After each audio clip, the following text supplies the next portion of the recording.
안녕하세요, 스티퍼스입니다. 한국 투자자들에게는 좀 다소 잊혀졌지만 그래도 근본주 중인 하나인 스타벅스를 분석해보고자 합니다. 제목은 무너져가는 스타벅스예요. 이 과거의 영광을 되찾기 위해 노력을 하고 있지만 스타벅스는 미국 국민기업이 되기 위해 롤모델을 보고 따라하는 중입니다. 이 롤모델이 어떤 기업인지는 영상을 보시면 아실 거예요. 특히 이번 영상에서는 스타벅스의 재무제표를 뜯어볼 건데요.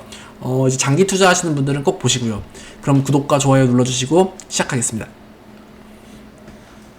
스타벅스는 2024년 9월 새로운 CEO의 취임과 함께 이 백투 스타벅스라는 슬로건을 지정했어요. 크게는 4가지인데 초심을 잃지 않고 직원에 투자하는 것, 커피하우스 본연의 느낌 그대로 소비자에게 최상의 만족을 주는 것, 브랜드의 재정비, 그리고 운영 효율성을 개선하는 거예요.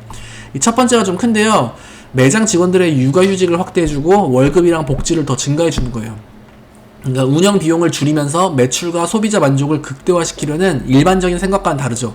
일단은 직원이 행복해야 하고 직원이 우선이라는 이 스타벅스 기존의 문화로 돌아가는 거예요.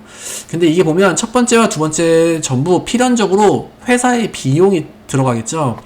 단기적으로는 수익성이 악화되어도 이런 문화를 통해 궁극적으로 스타벅스의 충성 고객을 늘리고 장기전으로 간다라는 마인드인데요.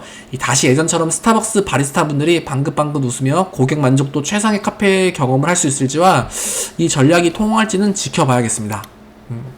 2024년도의 요약입니다. 크게는 매출 성장 정체, 마진 축소, 중국 시장의 둔화인데요.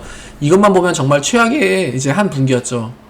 매출은 94억 달러로서 성장이 없이 전년도와 동일했고, 이 중 북미 지역의 매출이 75%로 절대적이었습니다.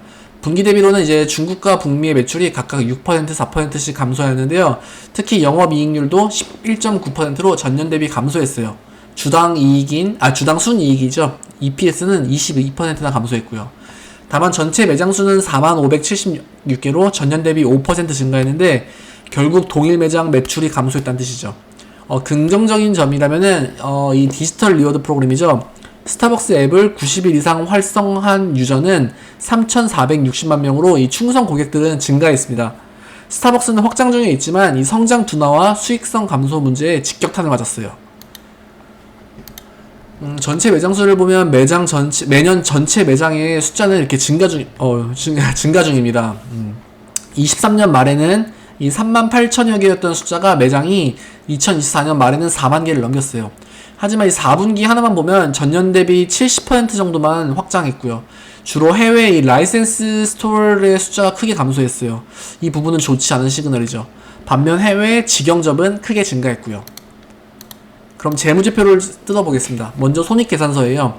앞서 설명드린 대로 24년도 전체 매출은 전년 대비 0.3% 감소하여 거의 이제 유지를 했는데, 아래 영업이익을 보시면 25%가량 줄었어요.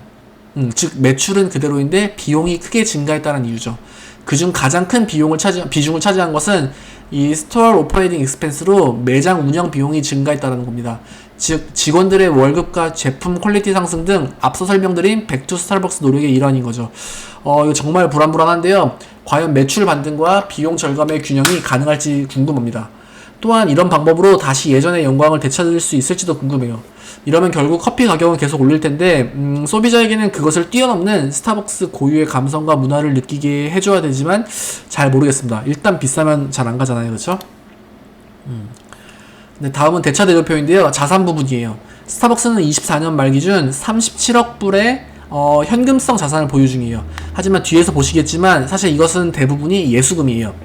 또한 스타벅스는 매장에서 바로바로 결제를 하지만 이 12억 달러가량의 매출 채권이 있는데, 이는 코스코, 월마트, 항공사, 호텔 등과의 거래에 의한 B2B 거래와 이 라이센스 매장과 관련된 대금이 매출 채권으로 잡힌답니다.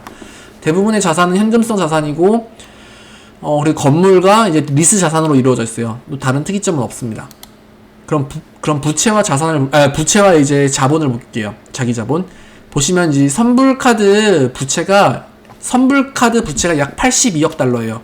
그러니까 원화로는 11조 원이죠. 1년 내로 사용 예정인 이제 선불 달러는 이렇게 스토어 밸류 카드로 보고가 되어 있고, 1년 이후 사용될 것이라 분류된 것들 대부분은 이제 여기 이연 수익으로 잡혔습니다. 물론 이제 다른 것들도 있지만요. 그렇지만 전 세계에서 스타벅스 앱에 충전을 한 금액이 과장 좀 합쳐서 대략 11조 원에 달한다는 거예요. 이게 스타벅스의 가장 강력한 무기죠. 강한 로열티에서 나오는 파워니까요. 또한 스타벅스는 적극적으로 부채를 활용하는 기업이에요. 이 회사채를 발행해서 자사주 매입과 배당금을 지급하는데요. 이로 인해 주식수가 줄면서 EPS가 증가하고 주주 가치를 상승시키려는 과정이에요. 또한 부채로 신규 매장 오픈과 설비 투자로도 이렇게 사용하는데요. 이제 뒤에서 보시겠지만 스타벅스는 현금 흐름이 훌륭하여 이런 전략이 가능합니다. 이 자본 잠식 상태라고 해서 무조건 위기는 아니에요. 이건 맥도날드도 똑같이 자본 잠식 상태입니다. 강한 브랜드 파워로 인한 자신감이고요. 그렇지만 이 매출이 하락하는 트렌드에서 이런 전략은 조금 경계하긴 해야 되죠. 다음은 영업활동에 의한 현금 흐름인데요. 스타벅스는 현금 흐름이 굉장히 훌륭합니다.